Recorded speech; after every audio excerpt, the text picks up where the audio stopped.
Dari Utsman ibn Affan berkata, aku mendengar Nabi SAW bersabda, sesiapa yang membaca Bismillahilladzi la yadurru ma'asmihi syai'un fil ardi wala fis sama' wa huwas sami'ul alim, yang bermaksud dengan nama Allah yang dengan namanya tidak ada sesuatu pun yang dapat memberikan kemudaratan di bumi maupun di langit. Dialah yang maha mendengar lagi maha mengetahui. Sebanyak 3 kali, maka dia tidak akan ditimpa bala yang datang secara tiba-tiba sehingga subuh. Dan barang siapa yang membacanya ketika subuh sebanyak 3 kali, maka dia tidak akan ditimpa bala secara tiba-tiba sehingga petang, iaitu malam. Hadis rawahu Abu Dawud menurut Syekh Syu'ib Al-Arnud. Hadis ini adalah hasan. Bismillahirrahmanirrahim. Assalamualaikum warahmatullahi taala wabarakatuh. Selamat datang semua dalam program tuition online Perlis Mengaji. Nama Cikgu Ida binti Osman dari SMK Tuanku Lailatul Syahrin. hari ini kita akan mempelajari berkenaan dengan proses pembentukan gamet dalam manusia untuk tingkatan 5 biologi.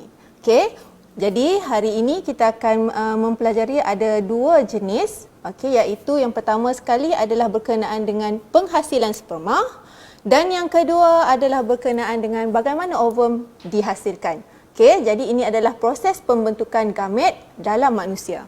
Mari kita lihat apakah objektif pembelajaran kita. Kita tengok satu persatu. Pertama sekali, saya nak pelajar-pelajar semua kena tahu ataupun mengenali jenis pembiakan yang pernah dipelajari sewaktu di tingkatan 3. Kemudian kita akan menghuraikan proses pembentukan sperma. Dan yang ketiga, kita nak menguraikan pembentukan ovum. Dan yang terakhir, kita nak membuat perbandingan. Apakah perbezaan di antara pembentukan sperma dan juga ovum. Baiklah. Kita nak kena tengok balik iaitu keyword ataupun perkataan-perkataan yang sepatutnya pelajar faham maksud. Yang pertama adalah gametogenesis. Gamet adalah untuk gamet, genesis bermaksud pembentukan. Spermatogenesis. Ingat genesis pembentukan dia lah, bagaimana dia nak dihasilkan. Yang ketiga oogenesis, ovum ya. Yang keempat, meiosis. Meiosis ni berada dalam pembiakan bagi sistem pembiakan. Yang kelima, kromosom homolog. Yang terakhir adalah zigot. Zigot ni macam mana terbentuk? Sebab akhir sekali dia akan membentuk zigot. Yang seterusnya, kita nak lihat proses pembentukan gamet. Tapi sebelum kita nak tahu apakah proses pembentukan gamet ni, kita kena faham dululah antara perkataan-perkataan ataupun maksud pembiakan. Pembiakan ni sebenarnya adalah satu proses hidup yang biasanya dijalankan semua organisma hidup untuk menambahkan ataupun untuk menghasilkan zuriat. Yang seterusnya adalah proses ni juga adalah untuk pembentukan sel pembiakan yang kita panggil dia sebagai proses gametogenesis. Gamet tu adalah mewakili untuk sperma dan juga ovum. Dua-dua ni kita panggil dia sebagai gamet. Yang seterusnya adalah jenis pembiakan. Kamu memang dah belajar ni di tingkatan 3. Bagi pelajar-pelajar KBSM, dia untuk KSSM, mereka dah belajar sewaktu di tingkatan 1. Untuk pelajar yang tingkatan 5, kamu dah mempelajari dia sewaktu di tingkatan 3. Ada 2 jenis pembiakan. Satu adalah jenis pembiakan seks, satu lagi adalah pembiakan aseks. Kita ingat balik apakah yang dimaksudkan dengan pembiakan seks dan juga pembiakan aseks. 2 jenis pembiakan. Gulung-gulung dia. Nombor 1, pembiakan seks atau kita panggil dia sebagai generatif.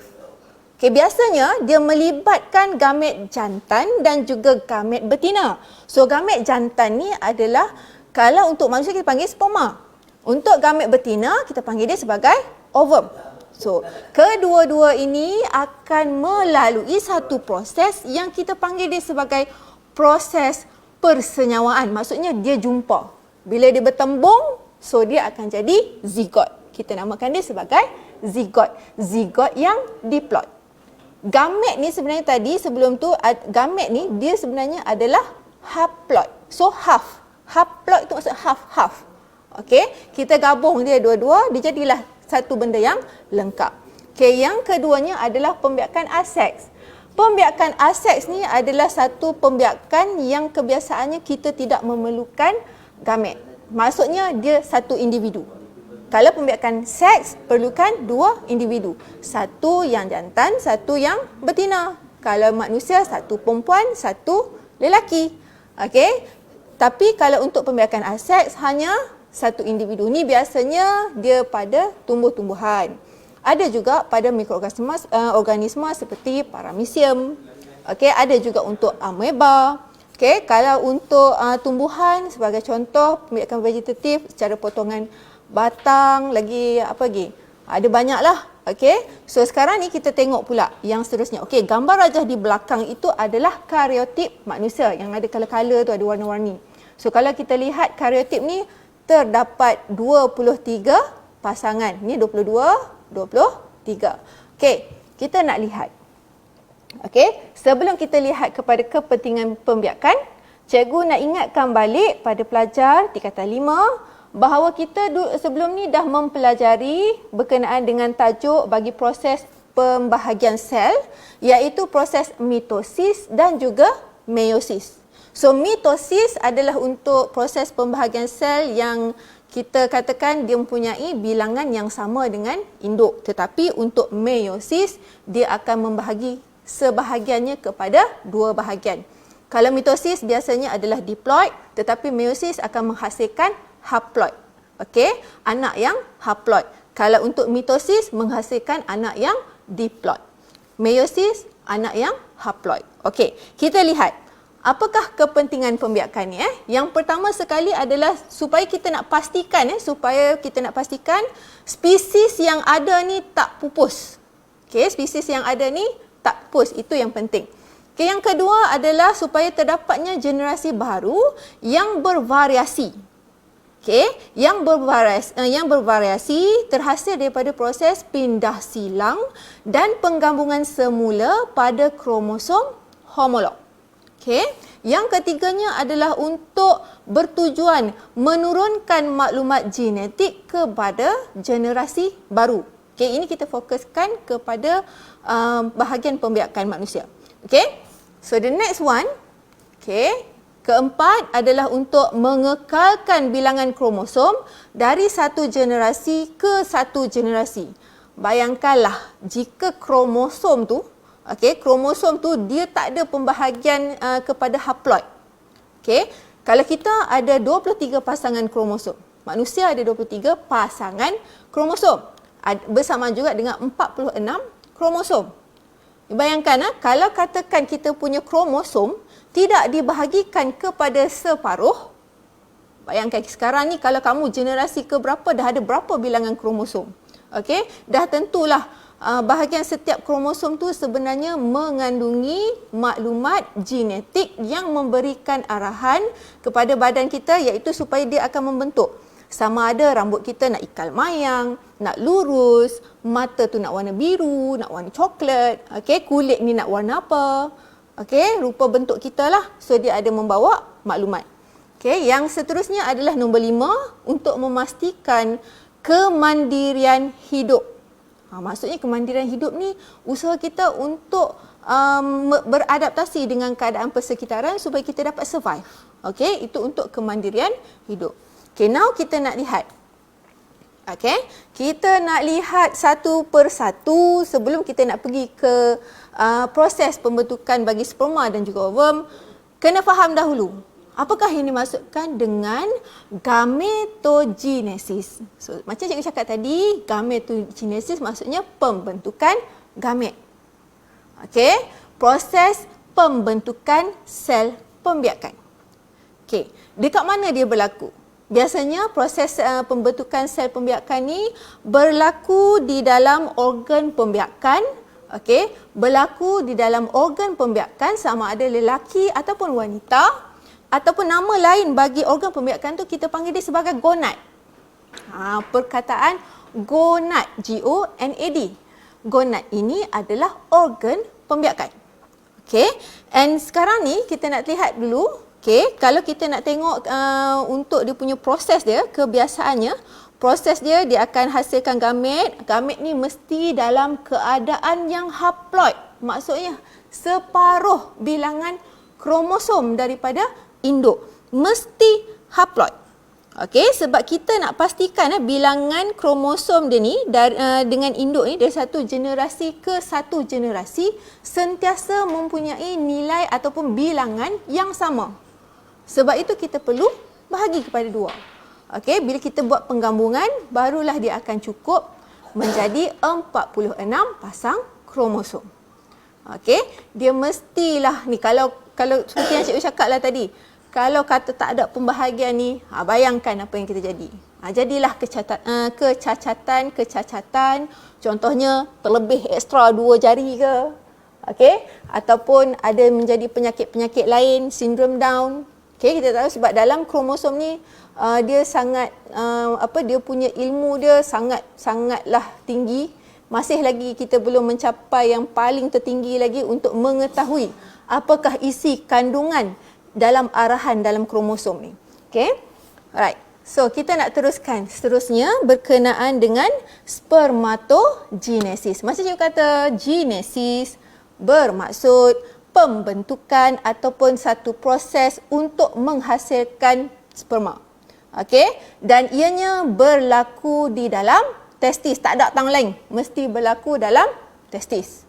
Okey, dia tak berlaku dalam pudi kencing ke, kat apa ni ke, tak ada. Dia berlaku di testis. Okey, yang ketiga adalah proses oogenesis. Oogenesis ni proses penghasilan ovum. Okey, biasanya dianya memang akan berlaku di dalam ovari. Dia adalah 2 sebab dalam testis ada 2 testis, ovari pun ada 2 ovari. Kenapalah ada 2?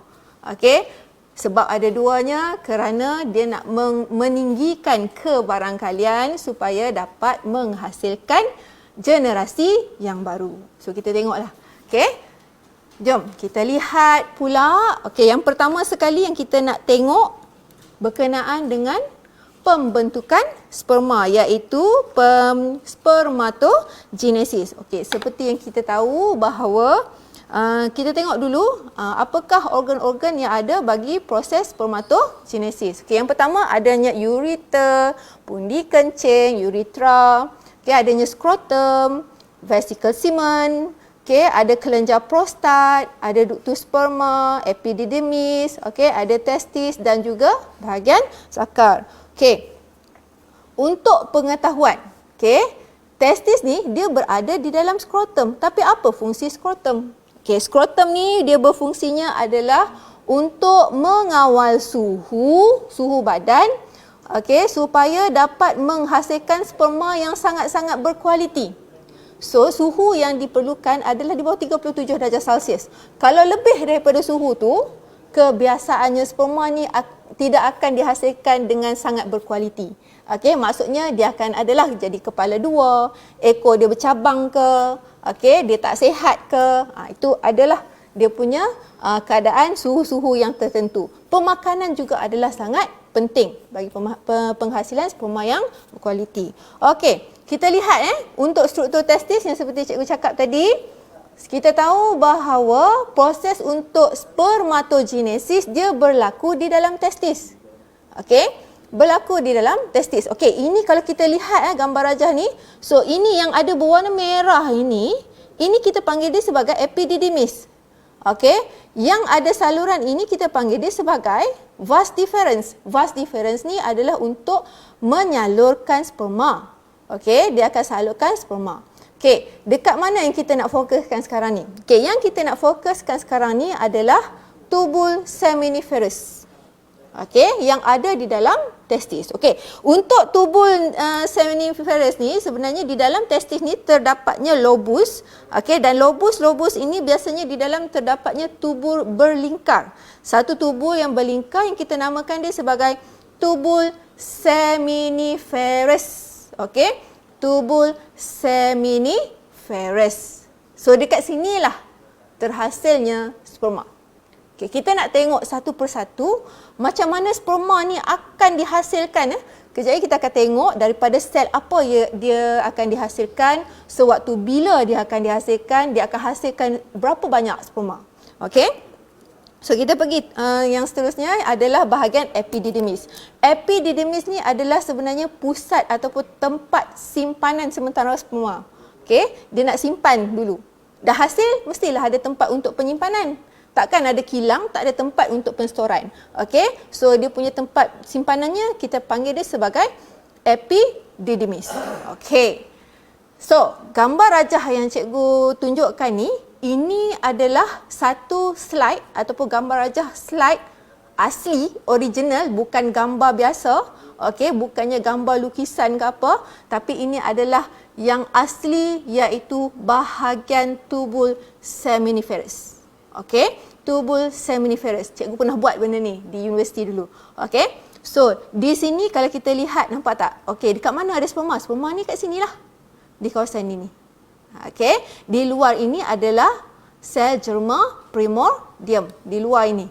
So, dia akan dihasilkan di kawasan inilah. Dia akan mengalami pembezaan, akhirnya menghasilkan sperma. Kemudian di sisi-sisi ni, kalau awak nampak ada unjuran-unjuran ni, kita panggil dia sebagai sel Sertoli. Okey. Tak apa, nanti kita tengok satu-satu. Okey, keratan melintang testis. Okey, yang ini adalah gambaran pelukis.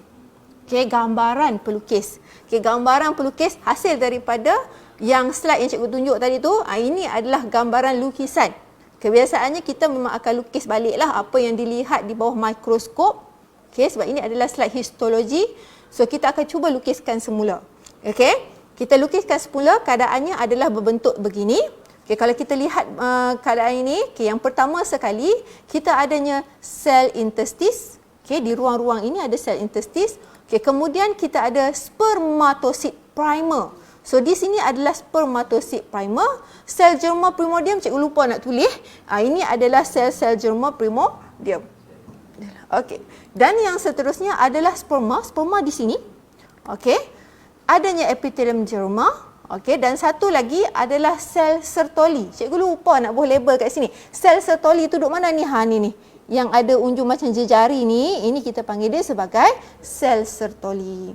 Apa tujuan sel Sertoli? Sel Sertoli ni adalah tempat di mana sperma yang telah matang tu tadi, dia akan menempel dekat sel Sertoli untuk mendapatkan nutrien supaya dia dapat berkembang dengan lebih baik. Okey. So, di sini cikgu ada buat tambahan sedikit. Setiap testis mengandungi banyak tubul yang kita panggil dia sebagai tubul seminiferous. Okey. Dan tubul ini sebenarnya dikelilingi oleh spermatogonium. Okey, spermatogonium. Apa spermatogonium tu? Okey, spermatogonium ni dia terhasil daripada sel germa primordium. Okey, spermatogonium ni adalah hasil daripada pembahagian sel secara mitosis. Okey, sebelum dia nak hasilkan sperma, so dia jadi dulu spermatogonium. Okey, kemudian spermatogonium ni dia akan membahagi lagi. Okey, dia akan membahagi lagi, dia akan menjalankan proses meiosis. Okey, dijalankan proses meiosis untuk menghasilkan spermatid. Dia tak panggil sperma dulu, kita panggil dia spermatid. Spermatid ni tak ada ekor ni. Okey, sperma tu baru dia ada ekor. Okey. Kemudian adanya sel intestis untuk menghasilkan hormon seks lelaki, iaitu tahu tak? Okey, tahu kan hormon seks lelaki apa nama? Progesteron. Okey, namanya adalah progesteron. Kalau biasa perempuan, estrogen lah. Okey. Kita lihat. Okey, yang ini yang dia berlaku dalam tubuh seminiferous. Macam cikgu cakap tadi, mula-mula sekali dia kena ada sel germa primordium. Okey, bila dia ada sel germa primordium, okey, waktu bila dia hasilkan sel germa primordium, waktu kita dalam bayi lagi, sel germa primordium ni dah sedia ada. Okey, waktu bila dia akan membentuk, waktu bila dia akan membentuk spermatogonium, waktu bila dia bentuk spermatogonium ni dia terhasil sewaktu seseorang lelaki itu akil baligh. Bila dia dah start akil baligh, bermaksud sperma dia akan mula dihasilkan. So dia akan mula dihasilkan. Macam mana dia akan dihasilkan? Spermatogonium dia akan jalankan proses mitosis. Dia nak hasilkan banyak spermatogonium. Kemudian dari satu sel spermatogonium ni akan membahagi lagi untuk menghasilkan, kita panggil dia sebagai spermatosid primer. Spermatosid primer. Kemudian daripada spermatosid primer ini dia akan menghasilkan lagi ataupun dia akan menjalankan proses untuk menghasilkan separuh bilangan kromosom, iaitu proses meiosis 1. Meiosis 1 dan juga meiosis 2 untuk menghasilkan spermatosid sekunder. Untuk menghasilkan spermatosid sekunder. Kemudian barulah peringkat meiosis yang kedua, baru dia akan menghasilkan spermatid. Selepas itu baru dijalankan proses pembezaan. Barulah dia akan hasilkan sperma. Sperma yang dihasilkan oleh satu spermatosid primer, dia akan hasil 1. Untuk 1 dia hasil jadi 4. Kalau kat sini, kalau ikutkan, dia akan hasilkan 4, 8, 12, 16. Satu spermatosid primer akan hasil 16 sel sperma. Tapi kalau kita ambil satu saja bahagian untuk proses pembezaan, dia akan menghasilkan 4 sel sperma. So kita lihat satu persatu ni. Sel germa primordium biasa menjalankan mitosis beberapa kali. Untuk menghasilkan spermatogonium. Kemudian dia akan mengalami pertumbuhan untuk membentuk spermatosid primer. Iaitu bernilai 2N. 2N ni adalah diploid. N tu adalah haploid, separuh. Spermatosid primer ni terus membahagi melalui meiosis 1 untuk membentuk 2 spermatosid sekunder. Kemudian bila dah habis 2 spermatosid sekunder ni, dia membahagi lagi untuk meiosis 2.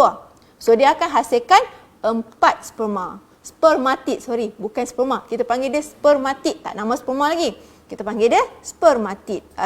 Lepas itu spermatid ni, ini yang cikgu kata tadi, dia akan menempel pada sel sertoli bertujuan untuk mendapatkan nutrien dan untuk menjalankan proses pembezaan bagi kematangan dan juga perkembangan bagi membentuk sperma. Nak membentuk sperma, nak kembangkan dia jadi sperma yang sihat. So, kita tengok secara ringkasan dia nah. Kita tengok secara ringkasan dia. Kalau kamu lihat di sini, ini adalah sel sertoli ni. Ini adalah dia punya sel germa. So, adanya ni adalah spermatid yang kiranya tak ada ikon lagi. Dia dah bila jadi, dia jadi spermatozoa. Kita tengok sel germa primordium, mitosis berulang. Ini dia punya ringkasan ya. Spermatogonium. Waktu bila je spermatogonium? Waktu mula akil baligh. Kemudian adanya berlaku perkembangan sel. Bila dah berlaku perkembangan sel ni, dia akan menghasilkan spermatosid primer bernilai 2N. Kemudian spermatosid primer jalankan proses meiosis 1, akan hasilkan spermatosid sekunder. Kemudian dia jalankan pula meiosis 2 untuk menghasilkan spermatid. Dan yang terakhir, dia akan menjalankan proses pembezaan untuk menghasilkan sperma yang bernilai haploid ataupun separuh daripada bilangan kromosom penuh bagi manusia. So, sebelum kita nak masuk oogenesis, kita nak kenal dululah bentuk gamet jantan ni macam mana. Bentuk gamet jantan ni biasanya rupa dia macam berudu. Kalau tengok berudu tu lebih kurang lah. Tapi kalau yang untuk gamet jantan ni, dia ada beberapa bahagian, iaitu terdiri daripada kepala, ada bahagian tengah dan bahagian ekor. Biasanya di bahagian kepala ni dia ada satu bahan khas yang kita panggil dia sebagai akrosom. Akromosom. Akromosom ni sebenarnya adalah satu jenis bahan ataupun enzim yang apabila dia berjumpa dengan ovum, dia akan mengikis zona pellucida apa semua tu untuk dia masuk ke dalam nukleus bagi ovum. di dalam nukleus ni, yang ini sangat penting, dalam nukleus ni dah dikatakan haploid separuh. Okey, nukleus ni dia akan menentukan jantina anak yang akan dihasilkan. Siapa yang menentukan jantina anak? Biasanya lelaki. Okey, kenapa? Sebab yang perempuan hanya ada kromosom XX, tetapi kalau untuk lelaki ada kromosom X dan juga Y. X untuk perempuan, Y itu adalah untuk lelaki. Sebab X ni adalah resesif.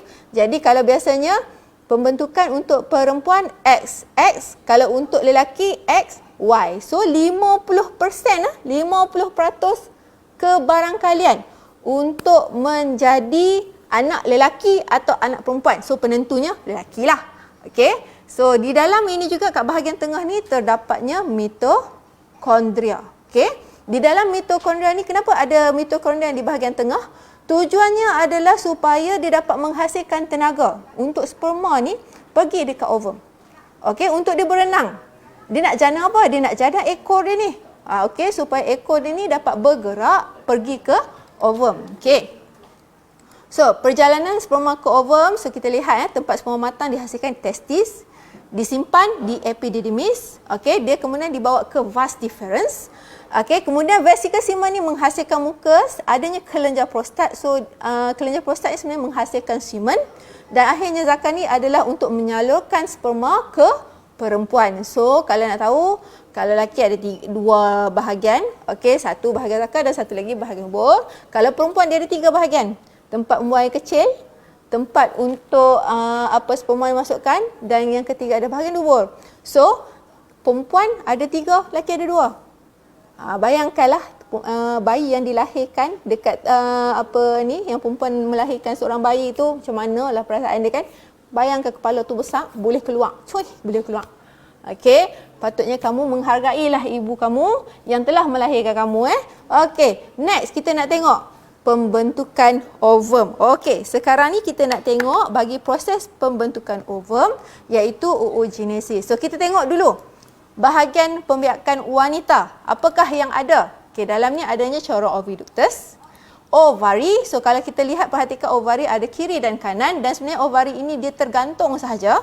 Okey, dia ada tergantung di dalam bahagian badan kita ni. So dia ni boleh bergerak-gerak.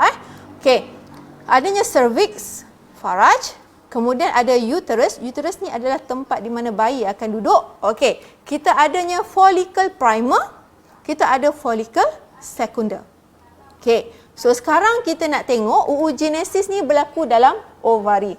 Sama juga laki dengan perempuan, dua-dua ada sel germa primordium. Okey, tetapi yang spesialnya perempuan ni adalah sewaktu kita masih lagi dalam keadaan fetus, okey, dalam bentuk embrio lagi, kita dah ada sel germa primordium ni lebih kurang 1000 ke 2000 sel germa primordium. Okey, untuk membentuk oogonium. Okey, ataupun oocyte primer. So waktu kita masih fetus, waktu kita jadi fetus, benda ni dah ada. Okey, benda ni dah siap sedia dah. Okey, cuma nak tunggu dia berkembang menjadi oocyte primer saja. Okey. So kita tengok. Pertama sekali, sel germa primordium ni akan mengalami mitosis berulang kali macam biasa. Dia sama juga dengan proses dalam spermatogenesis. Untuk tadi kita panggil spermatogonium. Yang ini kita panggil dia oogonium. Okey. So, oogonium ni akan berkembang untuk membentuk oocyte primer. Okey, di dalam tu ada oocyte primer.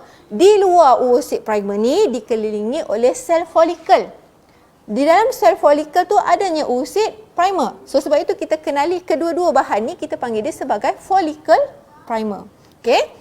Kemudian kita lihat pula untuk oocyte primer membahagi melalui meiosis 1 untuk membentuk oocyte sekunder dan juga jasad kutub pertama.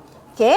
So lahir saja biasanya di dalam ovari kita dah ada berjuta oocyte primer dalam ovari.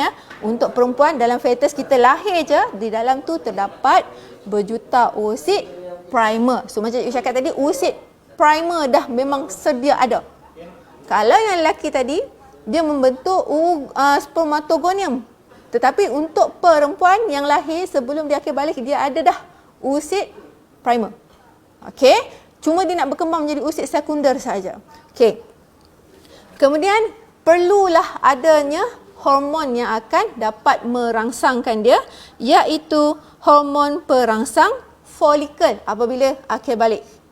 Okey, tujuannya adalah apa? Tujuannya adalah untuk menghasilkan usid sekunder. So perlu ada hormon. Hormon tu namanya adalah hormon perangsang folikel, iaitu proses untuk pengovulan berlaku. Okey. Alright. Kita lihat seterusnya. Usid sekunder mulakan sehingga metafasa saja. So kena ingat, biasanya usid sekunder dia duduk dekat metafasa 2. Okey, metafasa 2. Tapi sekiranya berlaku persenyawaan dengan sperma, baru dia menjalankan fasa sehingga habis. Kalau tak ada proses persenyawaan, dia takat metafasa 2 saja. Stop kat situ. Okey, kemudian dia akan terurai menjadi darah haid. Okey. Tapi kalau kata dia disenyawakan, dia disenyawakan sebab tadi dia berlaku proses pengovulan, iaitu hormon perangsang folikel. Hormon perangsang folikel bertujuan untuk merangsang pengovulan, iaitu usid ini akan dikeluarkan dari ovari. Okey, dia akan dikeluarkan dari ovari.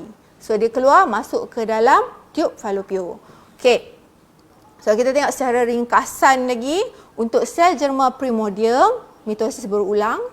Okey, oogonium ni iaitu 2N ni, okey, kemudian dia buat apa? Okey, dia akan menjalankan proses perkembangan sel, okey, menjadi usid primer. Tang ni lah usid primer ni, waktu kita lahir kita dah ada dah siap dah. Okey, dah duduk dalam tu dah. Kemudian barulah bila kita dah capai akhir balik, barulah dia akan meneruskan proses meiosis 1 yang kamu datang bulan tiap-tiap bulan tu. Okey, sebab setiap ovum hanya boleh dihasilkan satu ovum dalam satu ovari. Okey, maksudnya bulan ni belah kiri. Bulan depan belah kanan ovum keluar. Bulan seterusnya belah kiri. Okey. Tapi kalau kita cukup nutrien, cukup bahan apa semua, biasanya kebarangkalian untuk ovari ni menghasilkan ovum pada masa yang sama ada juga kemungkinannya. Okey, tapi kebiasaannya ovum akan dihasilkan setiap bulan, sama ada bulan ni sebelah kiri, bulan depan sebelah kanan. Lepas tu dia sambung-sambunglah sampailah kita punya usid primer kita tu habis. Okey, sampailah kita katakan sebagai putus haid. Okey. Untuk usid primer, meiosis akan hasilkan jasad kutub yang pertama. Kemudian usid sekunder ni akan menjalankan lagi satu proses meiosis, iaitu jasad kutub yang kedua. Okey. So dia akan ada hasilkan 2 jasad kutub lah di sini. So akhirnya membentuk usid, iaitu kita panggil dia sebagai ovum. Beza kat sini, spermatosid tadi, okey, iaitu untuk spermatogenesis dia ada pembezaan. Tetapi dalam oogenesis tak ada pembezaan. Tak ada pembezaan lah. Untuk spermatogenesis ada pembezaan untuk membentuk sperma, tapi untuk membentuk ovum tak ada pembezaan. Okey, ini adalah bentuk-bentuk dia. Okey, sekarang ni cikgu nak tunjukkan dia punya, ini adalah slide histologi untuk bahagian ovari kita. Okey, yang ini usid. So ini adalah follicle primer. Okey, so ini bentuk dia, macam mana dia akan dihasilkan. Okay, kita tengok satu-satu. Okey, untuk usid primer, permulaan sekali usid primer ni diselaputi dengan sel folikel. Sel folikel ini dia akan keliling dalam usid primer. So kita akan panggil dia sebagai follicle primer. So usid primer ni melengkapkan meiosis 1 untuk membentuk folikel sekunder. Akhirnya folikel sekunder ni akan berkembang. Bila dia dah kembang, dia akan membentuk satu bahan, iaitu kita namakan dia follicle graft. Di dalam follicle graft tu adanya usid sekunder dan juga jasad kutub pertama. Datang sahaja hormon yang kita panggil dia sebagai hormon pelutinan, LH hormon, luteinizing hormone. So akhirnya proses pengovulan akan berlaku. So pengovulan ni maksudnya usid sekunder ni akan terkeluar daripada ovari kita. Okey, proses pengovulan ni maksudnya follicle graft ni akan pecah dan dia akan membebaskan usid sekunder. Pergi ke mana usid ni? Usid ni akan pergi ke tiub falopio. Okey, apa yang jadi pula dengan kantong dia ni tadi? Kantong dia ni tadi akhirnya dia akan mengecut dan dia akan membentuk satu bahan yang kita namakan dia sebagai corpus luteum. Okey, membentuk korpus luteum. Jika ada persenyawaan, macam saya cakap tadi, jika berlakunya persenyawaan, korpus luteum akan menghasilkan hormon yang kita namakan dia sebagai hormon progesteron. Okey, dia akan hasilkan hormon progesteron. Right? So, kita nak tengok yang ini adalah ovari secara histologi, maksudnya slide ini original. Okey. So, kita membuat dia dalam bentuk slide. So, ini adalah ovari, saiz ovari berbentuk 3 cm panjang, 1.5 cm lebar dan dia punya ketebalan dia adalah 1 cm. Okey, lebih kurang 1 cm. Okey, kemudian ini adalah gambaran corpus luteum. Cikgu nak tunjuk sebenarnya corpus luteum ni. Okey, kemudian ini yang cikgu kata tadi adanya oocyte. Ini. Ini adalah follicle graft, ejaan graft G huruf besar RAAF. Kena ingat follicle G huruf besar RAAF. Pelajar selalu salah ejaan. Okey, hati-hati kat situ. Okey, so nampak tak? Ini dia akan pecah lah ni. Dia nipis. Okey, so sekarang ni kita tengok persamaan di antara oogenesis dan juga spermatogenesis. So persamaan dia apa? Kedua-dua proses ni berlaku di dalam organ pembiakan. Okey, dan dua-dua juga ada sel germa primordium. Biasanya nilai dia adalah diplot. Okey, sel germa primordium ni menjalani proses mitosis dan kedua-duanya juga melibatkan pertumbuhan sel.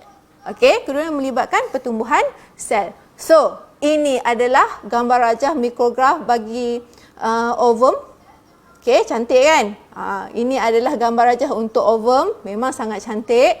Okey, ini adalah struktur gamet betina. Kita tengok struktur gamet betina ni ada nukleus, adanya sitoplasma. Okey, ini ada zona pellucida. Okey, dan dia punya ukuran dia 0.1 mm. Sperma sel paling kecil dalam badan manusia. Kalau ovum sel paling besar. Okey. Okey, kenapa adanya sitoplasma? Sitoplasma ni bertujuan untuk membekalkan nutrien sewaktu proses persenyawaan dan juga pembahagian sel pada zigot. Dia nak bantu bagi bekalan makanan. Okey. Alright, ni gambarnya cantik kan? Okey. So, kita nak lihat pula perbezaan di antara oogenesis dan juga spermatogenesis. Okey, yang ini memang awak kena hafal. Berlaku kat mana? Testis untuk spermatogenesis. Oogenesis berlaku dalam ovari. Spermatogenesis dia melibatkan pembezaan untuk pembentukan sperma, manakala oogenesis tidak melibatkan proses pembezaan. Okey, spermatogenesis berlaku sepanjang hayat. So sampai tua pun dia bakal hasilkan sperma. Okey, kalau untuk perempuan ada tahap dia kena berhenti. Namanya adalah kita putus haid. Maksudnya oocyte primer dah tak ada, habis. Bekalan habis. Okey, so sperma yang dihasilkan ni sepanjang masa, tetapi pembentukan ovum berlaku dalam kitaran haid selama 28 hari. Okey, dan spermatogenesis 4 sperma terbentuk, tetapi oogenesis 1 ovum terbentuk dengan 3 jasad kutub. Okey, sama cikgu cakap tadi, sperma ni kecil dan dia bergerak. Tapi ovum dia besar tetapi tidak bergerak. Tapi macam mana dia bergerak? Okey, ovum dia bergerak dengan pergerakan perempuan. Apabila perempuan bergerak kanan, so dia pun jalanlah. Berat kiri dia pun jalanlah. Dia pergi ke mana? Menuju ke mana? Pergi ke uterus. Okey. So, untuk ni kita akan main satu game. Okey, di dalam ni ada 10 soalan. Okey, dalam ni ada 10 soalan. Okey, nombor game pin yang akan cikgu bagi, cikgu nak dulu kamu search dalam Google, masuk dalam Google. Okey, kemudian type search kahoot.it. Kahoot it. Okey, Kahoot it, sebab dekat situ dia akan minta nombor pin. Okey, nombor pin yang cikgu nak bagi pada kamu. Okey, ini dia nombor pin dah. Okey, so cikgu harap cikgu akan nantikan untuk pelajar-pelajar untuk masuk dalam game ni. Okey. So jom kita tunggu. Siapa yang dah standby boleh masuk. Okey, kita akan masuk untuk play game. Okey, type Kahoot it nah. Okey, bila type Kahoot it, masukkan nombor pin dia adalah 734795 734 7959. Okey, 734 7959. Okay, cikgu nak test okey ke tak internet ni, tak tahu. Okey. Alright, kita tengok ada ke tak ada? Ada. Siapa tu? Okey, Wirda. Lagi-lagi silalah masuk, siapa yang nak masuk tu? Okey, nombornya ada, selamat datang Beauty. Okey, lagi-lagi. Sementara kita tunggu yang lain-lain untuk masuk. 734 7959. 734 7959. Selamat datang Hanani. Saya comel pun ada. Kau, Fizi, Hanani. Okey. Ad. Ni siapa menang ni? Nanti tuntut hadiah lah. Cikgu bagi hadiah ni. Okey. Cikgu transfer. Siapa dapat nombor 1 kita transfer nah. Okey. Cikgu ulang lagi sekali. Nombor dia 734 7959. Macam nak buat jualan. Okey, nombor 734 7959. Jom masuk cepat.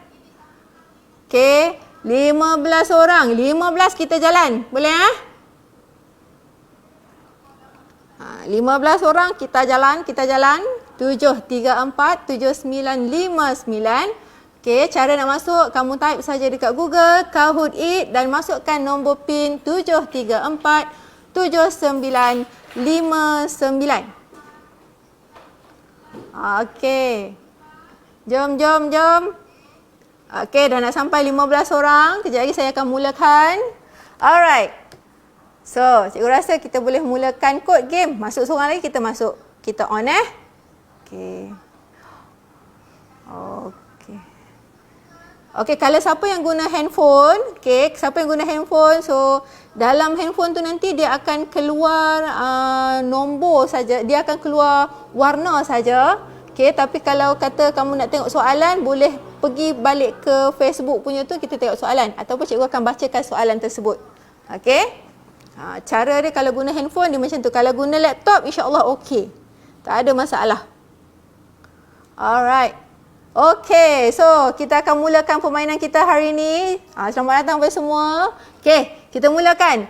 Okey, soalan untuk proses pembentukan gamet. Okey, kuis yang pertama.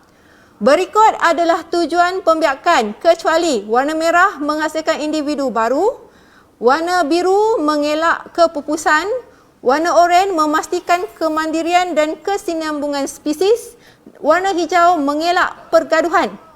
Berikut adalah tujuan pembiakan kecuali merah hasil individu baru, biru mengelak kepupusan, oranye kemandirian, hijau mengelak pergaduhan. Dia kata kecuali, tujuan pembiakan kecuali. Okey, ada 4 orang jawab. Okey, kita pergi ke soalan yang seterusnya. Okey, Hanani. Tahniah Hanani. Okey, kita pergi pula soalan yang kedua. Berapakah jenis pembiakan yang ada dalam organisma hidup? Okey, ada berapa jenis pembiakan dalam organisma hidup? Merah 2, biru 3, oranye 5, hijau 1. Merah 2, biru 3, oranye 5, hijau 1. Cepat. Pilih. Cepat. Okey, masa time out. Alright. Masa cikgu Soria terletak 20 saat je. Silap pula. Patutnya letak 30 saat. Okey, kita tengok soalan seterusnya. Kita tengok siapa yang dapat. Hanani lagi. Tahniah Hanani. Okey, kita tengok soalan yang seterusnya. Sedia? Okey, soalan ni dalam 20 saat saja. Cikgu baca, cikgu bagi soalan bagi jawapan dia. Okey, nombor 3. Struktur yang manakah terlibat dalam sistem pembiakan wanita? Merah skrotum, biru testis, oranye uterus, hijau ureta. Sistem pembiakan wanita. Merah skrotum, biru testis, oranye uterus, hijau ureta. Mana satu? Cepat. 9, 7, 6, 5, 4. Okey, masa tamat. Alright, kita tengok siapa yang dapat jawab. Oh, Hanani lagi. Wana. Sikit lagi Wana. Okey, sedia semua? Kita tengok soalan yang seterusnya. Soalan keempat, di bahagian manakah dalam sistem pembiakan perempuan ovum dihasilkan? Okey, dia ada gambar rajah. Gambar rajah P, Q, R dan S. Yang ini kena tengok gambar rajah. Saya tak boleh bagi tahu. P, Q, R dan S. Allah. Tang mana ovum ni hasil lah. Aduh yai. Okey, siapa yang ada ni tengok kat Facebook. Okey. Alright, kita tengok siapakah pemenangnya. Okey. Saya comel. Dapat kedudukan nombor 1 nampaknya. Okey, kita tengok soalan nombor 5. Berikan maksud gametogenesis. Okay, A, warna merah, proses pembentukan sperma dan berlaku di testis. Biru, proses pembentukan sel.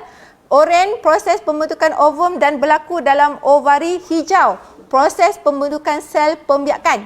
Berikan maksud gametogenesis. Okay. Sorry masa ni. Okay, jawapannya adalah proses pembentukan sel pembiakan dalam kurungan gamet. Gametogenesis, gamet. Okey. Kita tengok. Siapakah yang berada tempat pertama? Siapa ini? B. Siapakah itu B? Okey, nombor 6. Tempat terhasilnya sperma adalah D. Tempat terhasil sperma adalah D. Merah epididymis, biru skrotum, oranye tubul seminiferus, hijau vas deferens. Epididymis, skrotum, tubul seminiferus, vas deferens. Merah, biru, oranye, hijau. Merah, biru, oranye, hijau. Okey, kita lihat. Jawapan dia yang betul adalah tubul seminiferus, cik oi. Bukannya ni kalau saya tulis testis, ialah jawapan dia. Okey, skrotum ni untuk kawalan suhu. Okey, jawapannya adalah tubul seminiferus. Okey, siapakah? B. Siapa tu B? Okey, kita tengok. Next. Question. Semasa oogenesis, jasad kutub akan apa? Hilang. Merah hilang. Biru menjadi pelindung luar ovum. Oranye menjadi sebahagian plasenta. Hijau membahagi kepada oosit sekunder. Menghilang. Menjadi pelindung luar ovum. Menjadi sebahagian plasenta atau membahagi kepada oosit sekunder. Di mana jasad kutub ni? Jasad kutub pergi mana? Tak ada kan? Okey, jawapannya adalah akan menghilang. So, kita tengok siapa? B lagi. Siapakah itu B? Persoalannya. Nanti WhatsApp saya. Okay, nanti cikgu akan tinggalkan nombor. Okey, nombor 8. Perbandingan di antara oogenesis dan spermatogenesis adalah kedua-duanya menghasilkan 4 sel haploid dalam pembiakan. Biru menghasilkan 4 sel sperma dan 1 sel ovum. Okey, menghasilkan sel yang diploid. Kedua-duanya berenang ke arah antara satu sama lain. Jawapannya 4 sel sperma dan juga 1 sel ovum. Jawapan dia. Perbandingan dia. Okey, perbandingan dia 4 sel sperma, 1 sel ovum. Okey. B lagi. Okey. Tercabarnya. Siapa tu? Okey, proses oogenesis menghasilkan 1 oosit dan 1 jasad kutub, 1 oosit 3 jasad kutub, 1 oosit 2 jasad kutub, 1 oosit 4 jasad kutub. Merah, biru, oranye, hijau. 1, 1, 1, 3, 1, 2, 1, 4. Okey, jawapannya adalah 1 oosit dan 3 jasad kutub. Ya, sikit lagi Hanani mau potong. Okey, kita tengok soalan yang terakhir. Apakah persamaan oogenesis dan spermatogenesis? Persamaan berlaku proses meiosis. Bilangan kromosom adalah diploid, berlaku dalam organ pembiakan. Kedua-duanya melakukan pembezaan. Dia nak persamaan.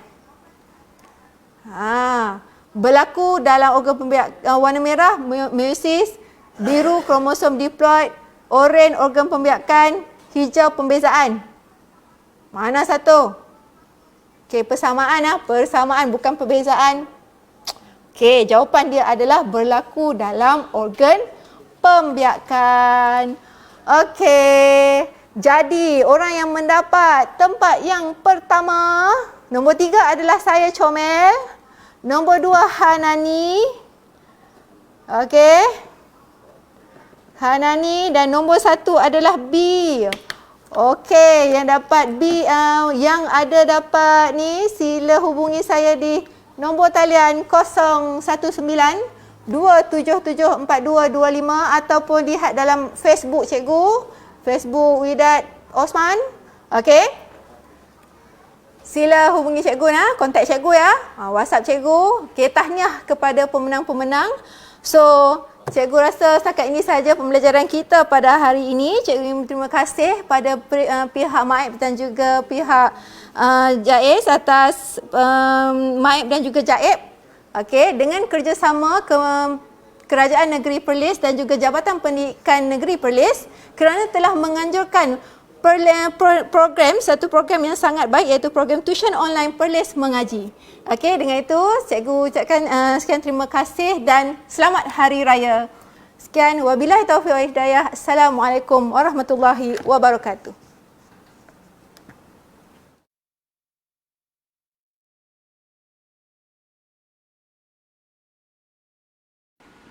Daripada Anas bin Malik radhiyallahu anhu berkata, Nabi SAW pernah berdoa, Allahumma inni a'udzubika minal barasi wal jununi wal juzami wa min sayil asqam. Ya Allah, aku berlindung denganmu daripada penyakit sopak, penyakit gila, penyakit kusta dan penyakit-penyakit yang buruk. Hadis diriwayatkan oleh Al-Imam Abu Dawud dengan sanad yang sahih.